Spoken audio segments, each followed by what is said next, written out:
Hey yo! Folks, with the recent news about Puff's arrest, I think it's time that we have an honest conversation about Puff. As a culture and as a society as a whole, what are we gonna do about Puff?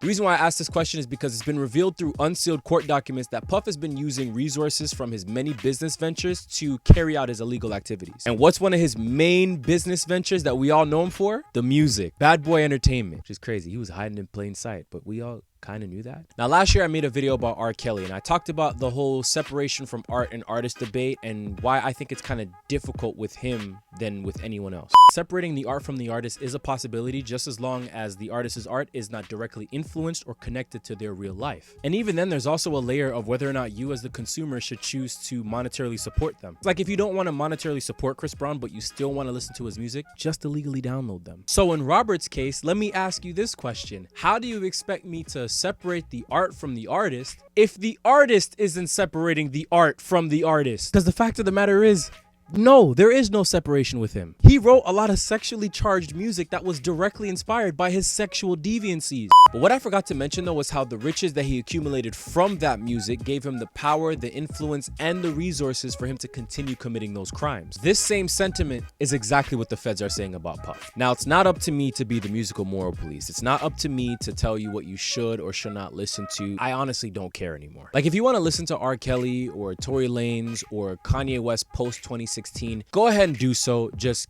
keep that far away from me, please. Puff has had his hand in a lot of music that we all love and still listen to. You name it, he's worked with everybody under the sun. And because of that music, he's been pouring money into resources that have helped him to continue to commit various crimes and get away with them. So with all that said, I have to ask the question, should we exile Puffy from our music libraries, or should this be another example of separating the art from the artist? Now, the only argument that I can think of is that, unfortunately, the crimes have been committed. We've already bought and streamed the music. We've already bought and worn the Sean John. Y'all, because I don't drink, have already bought the Ciroc, which means that whether we know it or not, or whether or not we've already known, we've already contributed to his criminal enterprise. So how do we reconcile that? In the words of Justin Hunt, the company man, I don't have the answers to these questions. And let me just say this one more time for the people in the back. The only thing that I ask is that you ship him to San Diego and put him in Suge Knight's cell.